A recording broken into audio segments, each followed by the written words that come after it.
Going on, guys? How's everybody doing? Yeah, about 20 minutes of 12 on, what the hell is today, Wednesday? Losing track of time. I got my bomber done. The B-17G is finished. I just got done wrapping it up this morning. Mr. Zink. This build is dedicated to you, my friend. Without you, it would not be possible to finish it. Can't thank you enough for the glass. The final touch. Really appreciate it, my friend. Really, really appreciate it.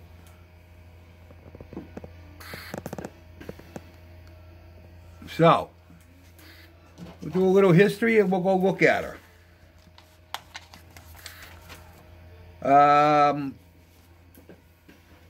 Here we go. I built the El Lobo 2. There were two versions. One was called Chowhound, one was called El Lobo 2. I built the El Lobo 2. That was the one that was all silver. I believe Jeff is building the Chowhound. That is olive drab with a like white underbelly, some black, red wings, red tail. So, here we go. During the Second World War, the Boeing B-17 Flying Fortress became a visible symbol of the United States' unceasing desire to defeat the oppressive Nazi war machine. While Allied ground forces assaulted Hitler's fortress Europe and Italy and France, waves of rugged B-17s flown by courageous American air crews battled relentlessly through swarms of Luftwaffe fighters and murderous flak to attack the German heartland. Even though they suffered heavy losses throughout most of the Allied offensive, Boeing's flying forts proved themselves overwhelmingly capable of implementing the concept of long-range daylight bombing against strategic German targets. The B-17 was originally designed to intercept enemy invasion forces before they reached our coast, but found its fame as a strategic bomber over the skies of Europe. This classic aircraft relied heavily upon the proven concept of mass production and the interchangeability of parts. The Boeing engineers recognized that a global war would subject aircrews and maintenance personnel to highly accelerated training programs and designed their new bomber to be easy to maintain and fly. The main structures of the aircraft were of a rugged semi-monocoque construction. Alright, let's start. The main structure of the aircraft were of a rugged semi-monocoque construction that enabled the four-engine giants to safely absorb massive amount of battle damage. All versions of the Flying Fortress were powered by four R-1820 Wright Cyclone radial engines. The B-17G was the final mass-produced version of the Immortal Flying Fortress series. During the 23 months that the G model was produced, manufacturing facilities operated by Boeing, Douglas, and Vega created over 8,600 examples of this famous bomber. Though the new version was quite similar to its predecessor, the B-17F, the major external change was the addition of a Bendix movable turret fitted on the underside of the nose. The twin 50 cal guns mounted on this turret provide improved firepower to combat the daring head-on attacks of the skilled Luftwaffe pilots.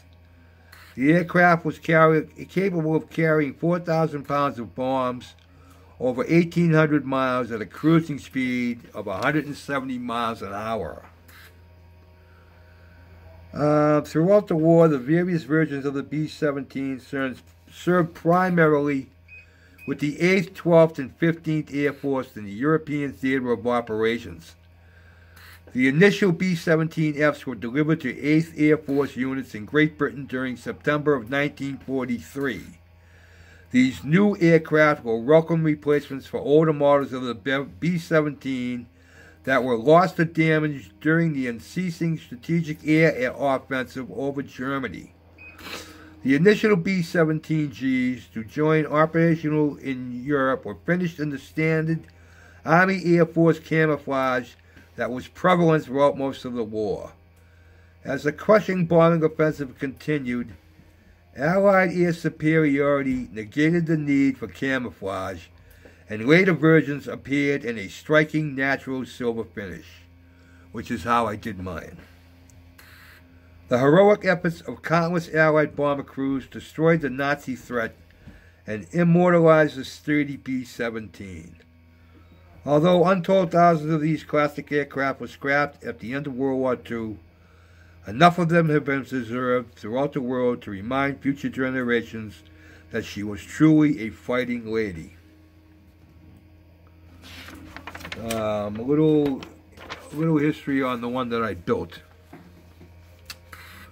The one that I built was called the El Lobo II, and El Lobo II served with the 457th Bomb Group's 748th Squadron, based at Army Air Force Station No. 130 in Glatton, England. Lieutenant Kelly took her over Bernburg, an aircraft assembly plant, on November 2nd, 1944. Ball turret gunner Staff Sergeant Bernard F. Sitek was kept busy that day by several of those massed Luftwaffe Wolfpack attacks, as was every other 457th gunner on the group's worst mission. The original El Lobo was piloted by Lieutenant Cornelius Wolf and crew after their arrival overseas on 21 January 1944, just in time to take part in the 8th Air Force's Big Week offensive against German industry 1 month later. Both aircraft helped the 457th live up to its reputation as the Fireball outfit. Number 42-32101 was a Boeing B-17G-35-BO and carried the blue prop bosses denoting the 748th Squadron. So, without further ado, boys and girls and cats and dogs and ferrets and God knows whatever the Christ, what else we got out there. Let's go take a look. Hang on, Jeff. Hang on. Unplug it. Alright, let's go look at the B-17 El Lobo II. My jaw is still hurting from the Acme laughing. Good God. Oh, here she is, guys. Here she is.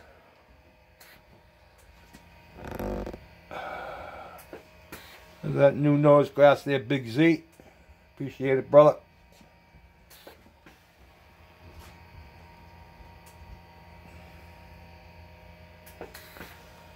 Yeah, this thing is freaking huge. It barely fits on the round table there. Yeah, I can't say enough about Revell. The detail on the inside of this plane was simply phenomenal. Yeah, really happy with the detail on the inside. And like I said, I didn't even really need to use my my detail set. I used some parts, but not a lot. Was really no need to get one. But yes, she is done. Everything works. All our guns work except for these two up here and that one there in the middle. But all the turrets work. All the guns in the turrets work. All the turrets turn. All the turrets turn. This was the new addition. This is what was different from the Fs. The Fs didn't have this gun up, these guns up here. yeah, little problem with the glass up top. Those did not fit. I had a problem with the glass for the cockpit. That was a little problem there. What else did I have a problem with? What the hell else did I have a problem with? I can't really think of anything, to be honest with you guys. See if we can pick her up here and we'll show you the underneath. This thing weighs a ton. There's our ball turret. Lights, our antenna. Ball turret does work. Spins, everything works. There are our superchargers.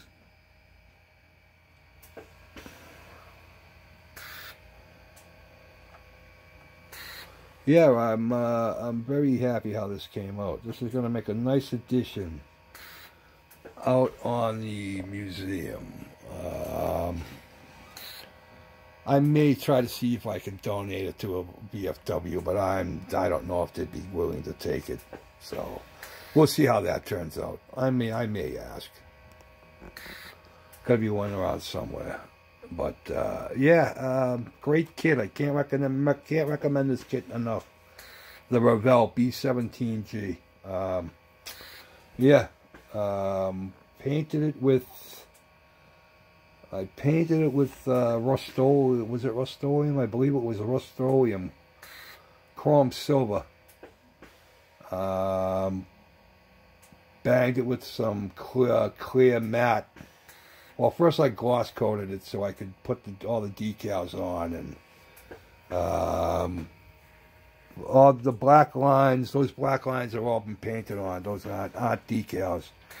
They all got taped off and painted. Same thing with the frog. I think those are the de-ices. Same thing with back here. Those are all painted on. That blue stripe is painted on.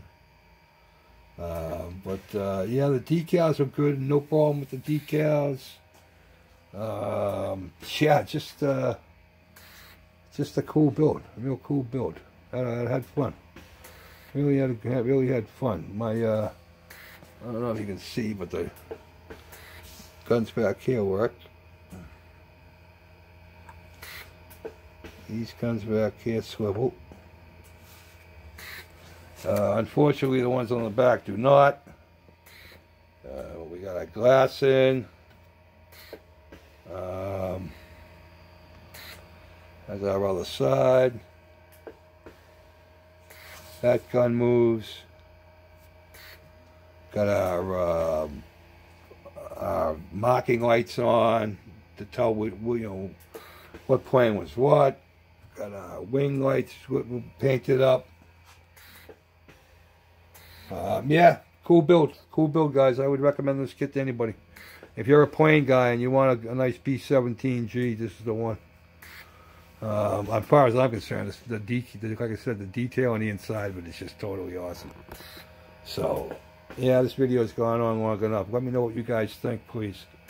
I know you will, but I've been watching the Acme videos and laughing my ass off for the last day or so. So, yeah, getting ready to go back next year. Definitely, my health holds out. We're definitely going back next year. So, let me know what you think, guys. All right? Thanks for looking. Peace out.